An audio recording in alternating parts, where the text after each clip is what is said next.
সারা দেশে উদ্বেগজনক হারে বাড়ছে হামের সংক্রমণ। গত কয়েক সপ্তাহে আক্রান্তের সংখ্যা কয়েক হাজার ছাড়িয়েছে।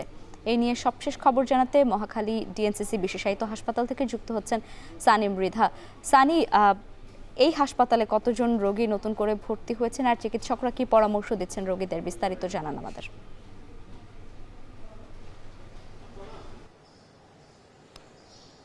আপনার প্রথম প্রশ্ন দিয়ে শুরু করতে চাই। এই হাসপাতালে সবশেষ ৮৩ জন রোগী, সবশেষ ২৪ ঘন্টায় ৮৩ জন নতুন রোগী ভর্তি হয়েছে।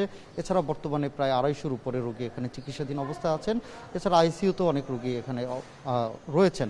এখানকার চিকিৎসকদের সাথে কথা বলে আমি জানতে পারলাম যে এখানকার যে চিকিৎসা সেবা, সেখানকে কিন্তু বেশিরভাগ যে রোগী পাচ্ছেন সেখানকার রোগীগুলোই বেশিরভাগই হচ্ছে যে ভ্যাকসিন নেননি।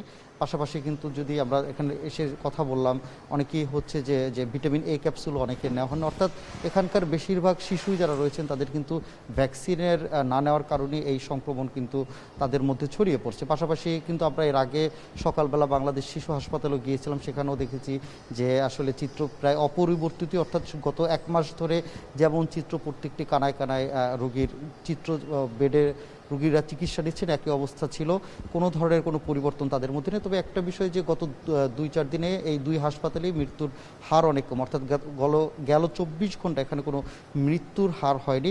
পাশাপাশি যদি আমি আপনাদেরকে বলি যে এখানকার যিনি পরিচালক রয়েছেন তার সাথে আমরা কিছুক্ষণ আগে কথা বলেছি। তিনি বলেছেন যে শিশুদের ভ্যাকসিনের পাশাপাশি তাদের পুষ্টিকর খাবার, সুস্থ পরিবেশ বা পরিষ্কার পরিবেশে রাখার, হাইজিন বলতে যেটা বোঝায়, হাইজিন মেনটেন করলে অনেকটা রোগী এই আসলে আক্রমণ থেকে প্রতিহত হতে পারবেন। পাশাপাশি যদি আমরা আরও বলি, এখানকার যিনি চিকিৎসক তিনি আমাদেরকে জানিয়েছেন যে এটি করোনার ভ্যাকসিন নেওয়ার মতো, যদি সবাই মাঝখানে কিছুদিন ভ্যাকসিনের হয়তো অনেকেই ভ্যাকসিন নিতে পারেননি বা ভ্যাকসিন নেওয়া হয়নি, এই কারণে কিন্তু এই সংক্রমণটা বেশি ছড়িয়ে যাচ্ছে। তবে যে বলা যায় যে আগের থেকে তুলনায় যে বাড়ছে বা কমছে এমনটাই না। একই রকম মার্চে যে চিত্র ছিল, মার্চের মতোই কিন্তু চিত্র এখনও অপরিবর্তিত। এরই মধ্যে কিন্তু এই মাসেও কিন্তু প্রায় অনেক রোগী এই হামের উপসর্গ নিয়ে ভর্তি হচ্ছেন হাসপাতালগুলোতে।